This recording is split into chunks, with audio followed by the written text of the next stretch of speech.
Apa kabar Mitra Buana dan saudara pendengar? Salam jumpa dalam acara Talk Show Aspirasi Sukawati dari 94,7 Buana Asri FM, Radio Publik Kabupaten Sragen. Saya Rara Anggita.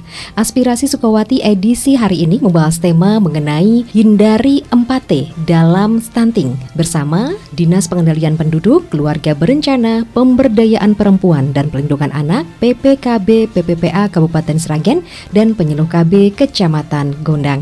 Untuk membahasnya telah hadir bersama kami. Yang pertama, Penyuluh KB Kecamatan Gondang, Bapak Teguh Gihantoro SE. Pak Teguh, apa kabar? Kabar baik, Mbak. Aduh, luar biasa. Terima kasih kehadirannya. Di samping Pak Teguh adalah Pembantu Pembina Keluarga Berencana Desa PPKBD Kecamatan Gondang, Ibu Anis Nurbaini. Bu Anis, apa kabar? Baik Mbak Rara. Luar biasa. Terima kasih kehadirannya di studio. Kemudian perwakilan kader tim pendamping keluarga TPK Kecamatan Gondang, Mbak Alfiah Nur Rohmah. Mbak Alfi, apa kabar? Alhamdulillah baik Mbak Rara. Luar biasa, terima kasih. Kemudian yang terakhir adalah perwakilan kader Bina Keluarga Remaja BKR Kecamatan Gondang, Mas Arief Sekti Nugroho. Mas Arief, apa kabar? Alhamdulillah baik Mbak Rara. Aduh, luar biasa. Terima kasih kehadiran di studio juga ya.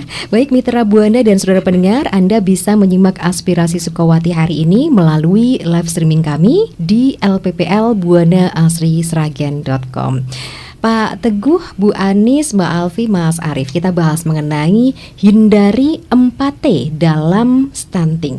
Nah, ini kalau 4T sendiri gitu ya, topik kita seberapa penting begitu dalam membangun sebuah bahtera rumah tangga. Ya, ternyata 4T ini beberapa kali ada bahasan begitu, ini adalah sesuatu yang penting untuk membangun keluarga dan rumah tangga, yaitu dengan menghindari 4 terlalu yang biasa disingkat dengan 4T. Sebenarnya 4T ini apa gitu ya, dan hubungannya apa dengan stunting? Gitu. Kita bahas bareng-bareng untuk hari ini. Rara ke Pak Teguh dulu yang pertama nih. Pak Teguh, sebagai penyuluh KB nih, sebelum kita membahas lebih jauh mengenai 4 terlalu ini, mungkin bisa dijelaskan dulu nih, apa itu stunting, biar ini bisa merefresh pendengar yang mungkin sudah lupa mengenai arti stunting, sudah pernah dengar tapi artinya nggak paham begitu. Monggo silahkan Pak Teguh. Siap, terima kasih atas waktu yang diberikan pada saya Mbak Rara. Sebelum masuk lebih dalam, kita sedikit kembali tentang pembahasan apa itu stunting.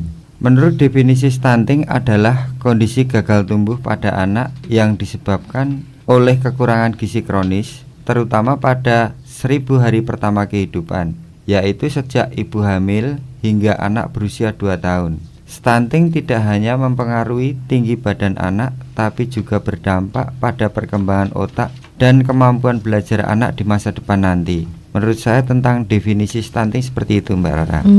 Gitu ya. Nah, selanjutnya nih, dalam strategi pencegahan stunting ini sesuai dengan tema yang kita angkat untuk hari ini, salah satunya yaitu mengenai 4T untuk menghindarinya. Nah, sebenarnya 4T ini apa nih Pak Teguh? Baik Mbak Rara, 4T adalah singkatan dari 4 terlalu, yaitu terlalu muda, terlalu tua, terlalu dekat, dan terlalu banyak.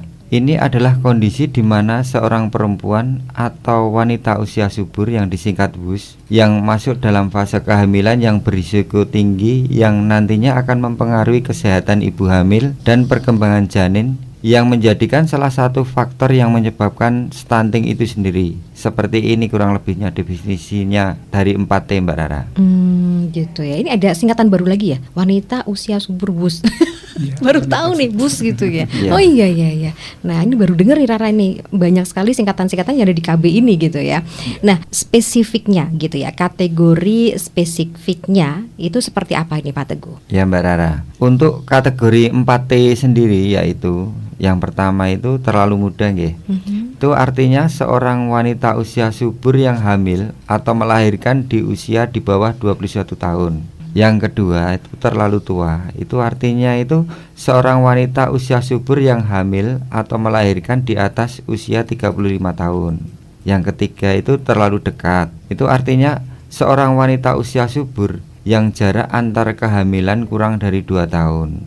Dan yang keempat, itu terlalu banyak, itu kalau jumlah anak sudah lebih dari 2. Keempat kondisi ini berpotensi meningkatkan risiko stunting pada anak karena sedang tidak dalam kondisi ideal saat hamil. Dan kami dari BKKBN mempunyai banyak program bersama dengan PPKBD dan kader KB lainnya sebagai tindakan untuk menghindari stunting. Demikian menurut kami tentang kategori 4T yang dapat kami sampaikan, Mbak Rara. Terlalu muda itu adalah seorang wanita usia subur yang hamil atau melahirkan di usia di bawah 21 tahun. Kemudian kalau terlalu tua ini adalah seorang wanita usia subur yang hamil atau melahirkan di atas usia 35 tahun. Sementara kalau terlalu dekat tadi adalah seorang wanita usia subur yang jarak antar kehamilannya kurang dari 2 tahun. Sementara kalau terlalu banyak itu adalah jika jumlah anaknya sudah lebih dari 2. Nah, itu jadi mitra Buana dan juga pendengar mungkin bisa dipahami bersama dari kategori 4T tadi gitu ya. Nah, selanjutnya nih, ini 4T ini itu menjadi sangat berpengaruh sekali begitu ya. Dan kalau kita bahas kembali mengenai faktor usia dengan resiko stunting, ini berkaitan begitu. Nah, sekarang Rara ke Bu Anis nih. Bu Anis sebagai seorang PPKBD di lapangan, apa saja strategi yang Bu Anis lakukan untuk 4 terlalu ini, Bu? Monggo. Baik Mbak Rara, terima kasih atas waktunya. Kami sebagai pembantu pembina keluarga berencana di desa atau bisa disebut PPKBD, kami di lapangan banyak berinteraksi langsung dengan masyarakat melalui program komunikasi, informasi, dan edukasi atau biasa disebut KIE. Melalui program Hindari 4T ini, tugas pertama kami sebagai PPKBD adalah melakukan pendataan keluarga dan melakukan klasifikasi berupa jumlah pasangan usia subur atau bisa kita sebut PUS yang beresiko tinggi, yaitu yang usianya di bawah 21 tahun dan PUS yang usianya di atas 35 tahun. Kemudian PUS beresiko tinggi tadi menjadi sasaran kami untuk melakukan KIE. Begitu Mbak Rara, strategi kami dari PPKBD.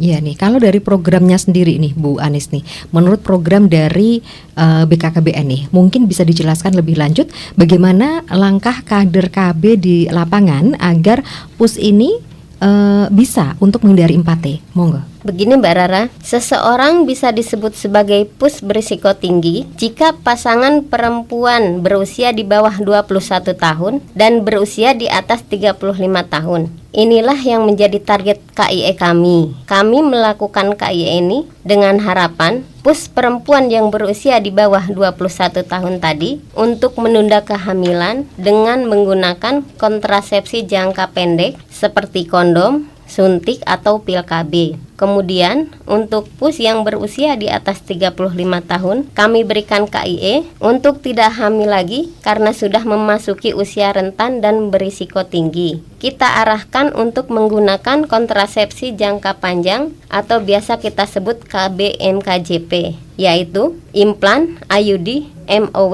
dan MOP. Demikian Mbak Rara. Ini berarti semua ini memang dilakukan oleh ibu setim begitu ya Bu ya? Iya. Waduh, keren. Jadi untuk memberikan pemahaman mungkin kesadaran ini agar nanti bisa kader-kader di lapangan ini bisa meyakinkan masyarakat untuk bersama-sama begitu ya menghindari 4T ini. Iya, gitu betul, ya. Mbak, Kadang seperti itu. Masyarakat itu masih belum bisa mengambil manfaat yang nantinya akan mereka rasakan ketika mereka bisa menjadikan keluarga mereka menjadi keluarga yang sejahtera dengan menghindari 4T ini tadi gitu ya. Nah, ini harus dijadikan pemahaman bersama gitu. Keren, luar biasa nih ya Bu ya tugas Bu Anis sebagai PPKBD ini gitu ya.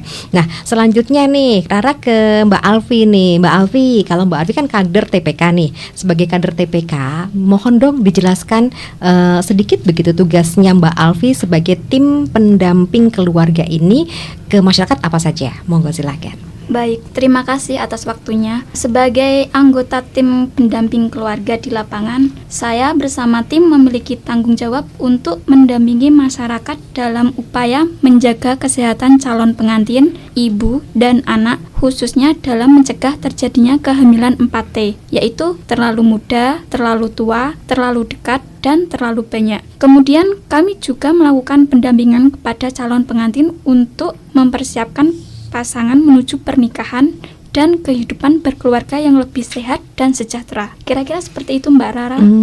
Gitu ya. Jadi pasti dong nanti Mbak Alfi sebagai tim pendamping juga akan melakukan beberapa treatment ataupun langkah-langkah begitu untuk mengajak masyarakat menghindari 4T ini. Pasti ada dong strategi seperti apa? Monggo. Baik Mbak Rara. Jadi sebagai kader TPK, tugas utama kami adalah mendampingi sekaligus menyampaikan informasi mengenai pentingnya perencanaan kehamilan yang sehat serta resiko jika seorang ibu hamil pada usia yang terlalu muda atau terlalu tua atau bila jarak kehamilan terlalu dekat. Kami juga aktif melaksanakan pendampingan kepada keluarga yang berisiko, seperti pasangan muda atau ibu dengan banyak anak. Dalam pendampingan ini, saya berikan pemahaman tentang pentingnya menunda kehamilan dengan usia yang ideal, serta pentingnya menjaga jarak kehamilan optimal yaitu minimal 2 tahun. Sebagai pendamping keluarga, kami selalu mendorong masyarakat untuk ikut program keluarga berencana atau yang biasa disebut dengan KB. Kami juga membantu menjelaskan kepada mereka tentang berbagai metode kontrasepsi yang tersedia, sekaligus mendampingi mereka saat ingin mengakses layanan KB di fasilitas kesehatan seperti puskesmas dan klinik terdekat. Bagi saya, menjadi TPK bukan hanya soal menjalankan tugas, tetapi juga tentang memberikan dampak nyata kepada masyarakat, terutama dalam menciptakan keluarga yang sehat, sejahtera, dan bebas dari resiko kehamilan 4T. Begitu Mbak Rara yang dapat saya sampaikan. Wah, salut ya buat Mbak Alfi ya, ternyata ya kecil-kecil begini berani juga nih ternyata. Ya, harus. Terima kasih Mbak Alfi. Rara gantian ke Mas Arif nih sekarang. Iya, Mbak. Mas Arif nih, untuk Mas Arif tugasnya sebagai kader Bina Keluarga Remaja. Iya.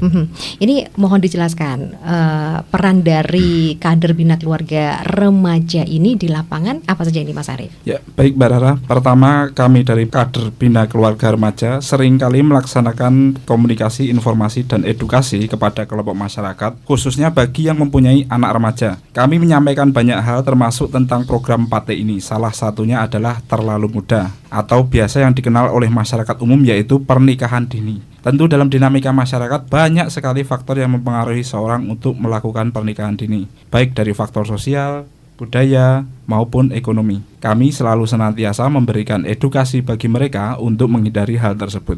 Kemudian kami juga berperan dalam edukasi kepada remaja ketika memasuki usia remaja mengalami hal yang dinamakan pubertas. Itu kami juga berikan pengenalan bagaimana caranya menghadapi termasuk menjaga kesehatan organ reproduksi serta memberikan pengetahuan tentang seksualitas, baik perilaku yang berisiko dan tindakan-tindakan yang berbahaya bagi mereka. Tak lupa juga kami bersama tenaga kesehatan sering memberikan edukasi tentang kesehatan dan gizi kepada remaja karena mereka juga termasuk kelompok yang rentan mengalami kekurangan gizi ketika memasuki fase pubertas. Seperti itu Mbak Rara.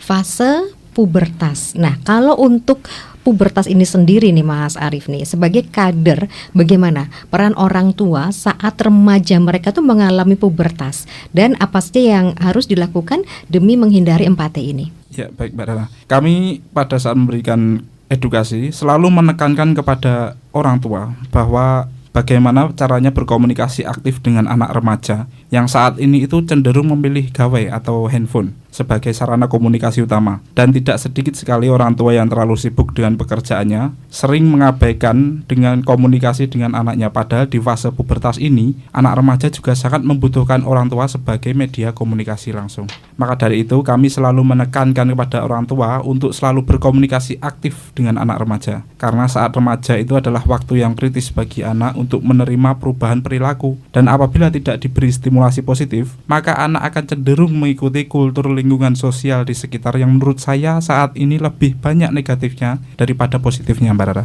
Gitu Itu saja, ya. Mbak Rara. Jadi mereka mendapatkan pemahaman, pengetahuan, mendapatkan informasi dari pihak yang belum tentu bisa memberikan yang benar informasinya, Iya, betul begitu sekali, ya. Mbak Rara. Nah, di sini diharapkan orang tua itu menghadir. Iya, Mereka ikut mau peran. untuk berkomunikasi, untuk menjadi sahabat untuk anak-anaknya Iya, gitu iya, ya. Mbak Ternyata anak-anak remaja justru malah butuh waktu gitu ya, diajakin sangat ngobrol butuh. bareng gitu ya. Baik, terima kasih. Rara kembali ke Pak Teguh nih, Pak Teguh, mengenai kiat-kiat bagaimana menghindari empati. Nah, kalau dari Pak Teguh sendiri ini seperti apa ini, Pak Teguh? Monggo silakan. Baik Mbak Rara, sebelumnya kami selalu berpesan kepada pendengar radio Buana Asri Sragen bahwa kami dalam melakukan pelayanan keluarga berencana tidak melarang tiap keluarga untuk memiliki anak. Namun kami selalu memberikan edukasi kepada calon pengantin maupun calon ibu agar siap fisik dan mental dalam perencanaan kehamilan hingga sampai risiko terendah gangguan kesehatan, yaitu dengan cara menghindari 4T tadi. Yang pertama itu menunda kehamilan bagi pasangan muda yang belum berusia 21 tahun. Yang kedua, mengatur jarak kehamilan bagi pasangan usia subur, yaitu di antara umur 21 sampai dengan 35 tahun. Yang ketiga, memberikan opsi kontrasepsi jangka panjang pada ibu yang berusia 35 tahun dan bagi yang sudah mempunyai anak lebih dari 2 maupun yang sudah tidak ingin anak lagi dengan persetujuan antara pasangan suami atau istri. Ini pesan dari saya, Mbak, untuk pendengar setia Buana Asri Sragen. Terima kasih dari penyuluh KB Kecamatan Gondang, Bapak Teguh Gihantoro SE. Jadi sebagai pesan-pesan pada masyarakat ada 3 cara begitu ya, 3 cara untuk menghindari 4T tadi: menunda kehamilan, kemudian mengatur jarak kehamilan, dan memberikan opsi kontrasepsinya seperti apa begitu ya, Iya, Pak Teguh. Terima kasih. Selanjutnya kepada Bu Anis, monggo silakan Bu Anis. Iya Mbak Rara, pesan kami sebagai PPKBD kurang lebih sama seperti yang disampaikan Pak Teguh. Kami PPKBD juga siap memberikan KIE secara aktif bagi perempuan, terutama bagi calon ibu. Apa saja yang perlu dilakukan untuk menghindari kehamilan yang beresiko tinggi. Kami juga selalu berpesan kepada pendengar setia untuk selalu ikut kegiatan posyandu di dusunnya masing-masing, dan untuk ibu hamil dan calon ibu hamil dianjurkan untuk ikut kelas ibu hamil yang diadakan di desa masing-masing yang diselenggarakan oleh tenaga kesehatan. Demikian Mbak Rara, pesan dari kami sebagai PPKBD. Gitu ya. Ini untuk kaum ibu gitu ya, yang diberikan pesan-pesan dari Bu Anis. Terima kasih pembantu pembina keluarga berencana desa PPKBD Kecamatan Gondang, Ibu Anis Nurbaini. Selanjutnya pesan-pesan yang diberikan kepada masyarakat, kepada perwakilan kader tim pendamping keluarga TPK Kecamatan Gondang, Mbak Alfi, silakan. Baik, tentunya setiap calon pengantin dan ibu hamil penting untuk memahami bahwa kehamilan yang sehat dan aman sangat dipengaruhi oleh perencanaan yang matang. Melalui perencanaan kehamilan yang baik dan edukasi sejak masa persiapan pernikahan, pasangan dapat menjaga kesehatan ibu dan bayi serta mewujudkan keluarga yang berkualitas. Kami sebagai kader TPK ingin berpesan kepada pendengar setia untuk selalu menerima kedatangan kader pendamping keluarga supaya kami bisa terus memantau kesehatan ibu hamil dan juga memberikan edukasi bagi calon pengantin yang ingin melanjutkan ke jenjang pernikahan. Begitu Mbak Rara pesan yang dapat saya sampaikan.